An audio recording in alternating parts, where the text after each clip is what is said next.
is one that I think I had seen before, had some familiarity with, but never owned it. Panoramic Records, the Dynamite 2, Frankie D Cuts the Beat, Back Will Make You Rock. Pretty good joints. A little warped, but I think there's another copy somewhere floating around too that's not warped.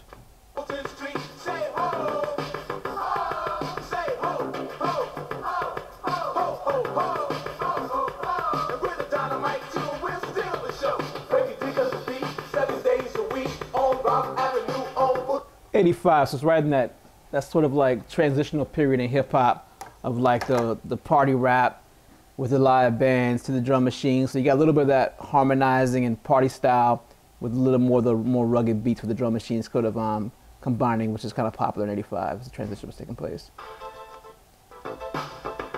With the keyboards, Frankie D Cuts the Beat, dedicated to the DJ right there.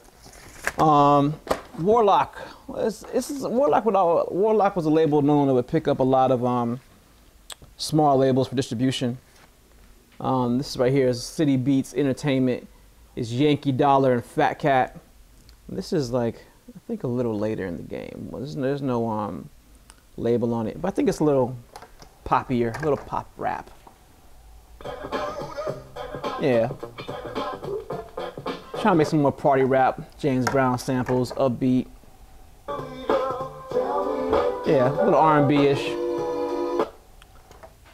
Record on City Beach record out of New York, but distributed by Warlock. Here's a good one though. In the early '80s, one of the first rap records to combine, rapping in Spanish and English was called Mean Machine on Sugar Hill. There's some debate about whether or not they're the first. There's also a group on Enjoy called Spanish Fly the same year.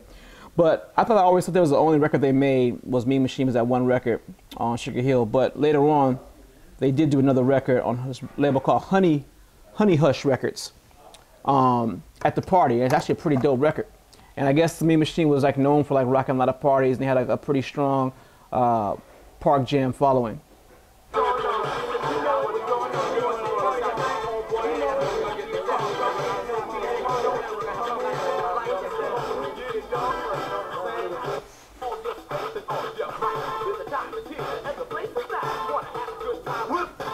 A lot of that, live music feel, congas, and has a real salsa feel to it, to the beat, so they kind of definitely capture that same essence they had in that original record on Sugar Hill.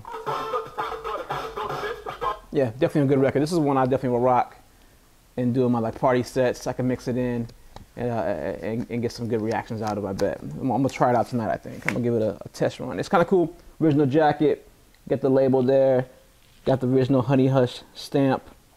Division of Love Productions, of S Love Productions, so the original joint. It's always nice to have the original covers. The label that had a few things in the 80s, but also returned back in the 90s as well. I did a piece on the blog a while back on a group called Sixth Floor, dope group. They had a producer by the name of Supreme who later on did work with Wu-Tang affiliates and Wu-Tang groups. But they first came out with Kick Live in the 80s. This record here, I'm not sure if it's the first record on the label, but it's one of the first ones. The Mission Men, pretty dope record. You wouldn't necessarily think a record called Roachin' would be one to check out, but it actually is a pretty good record. Different, up tempo. Sounds pretty different from what was happening around the same time period. But the one I like is the one at the end. It's called Microphone Wizard. It's pretty fresh. Microphone king while I do my thing, like sugar in the ring, and kind of a little freestyle thing. I'm the real thing like Coca-Cola. Have your body rocking just like a roller coaster. Little freestyle joint on Kick Live Records out of Brooklyn. Once again, Brooklyn. And this right here is the one thing that I have no idea of the rarity of this record or whatever, but it definitely caught my attention. I was like, what? And then I was reading the songs on it, and it's some recognizable names, but songs I had never heard. So I was kind of like, what is this? It seems like it's the executive producers are Mike and Dave. Mike and Dave, of course, known for their, doing a lot of show promotions early on. Their involvement with the Crash Crew and so forth. But this compilation, Fast Money, you know, features Disco Dave of Mike and Dave, Rob Bass, and also Positive K, and the songs that I had never heard anywhere else. 86, so this would be before Rob Bass came out and got popular, of course, later on, but It Takes Two. So it may even be Rob Bass's debut. But yeah, it's a pretty fresh compilation on Star Maker Records. Where's this? The Rob Bass track is called DJ Interview. It's pretty dope.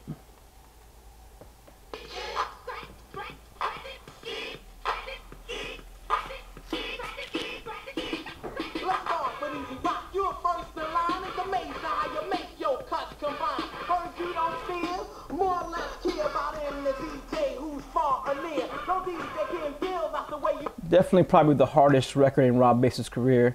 Also, there's a group called Connect. I think it was the Connect 4. Was that a good one? Oh, it's like sort of like a little reggae type thing. Produced by a variety of people, one of which is Daryl C of the Crash Crew. That's what caught my attention, the Crash Crew. I'm a big Crash Crew fan. So it's got some Crash Crew affiliation here on the record. And the other thing was Positive K, which I'm not sure, this might also be his debut, or definitely early on in his career. My brain's locking on the actual first Positive K thing, but this is pretty good too. Positive K, Getting Paid.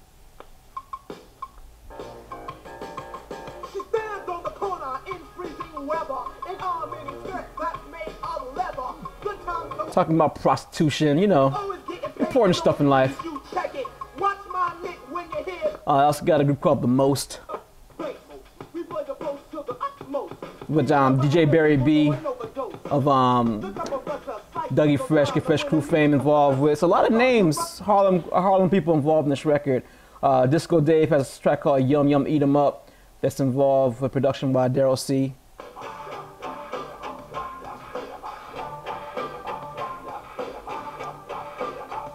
So yeah, a lot of cool little tracks on this Fast Money compilation, courtesy of Mike and Dave Records. Yeah, Star Maker is the label. So yeah, this is just a portion. Got boxes and boxes of these to go through, so I keep digging through, finding stuff, and sharing them, and letting you know what was found in that great collection. And got more treats to come for sure. I keep finding things every day that I didn't even know were in the collection. I listen to things, so lots of great treats to come for sure.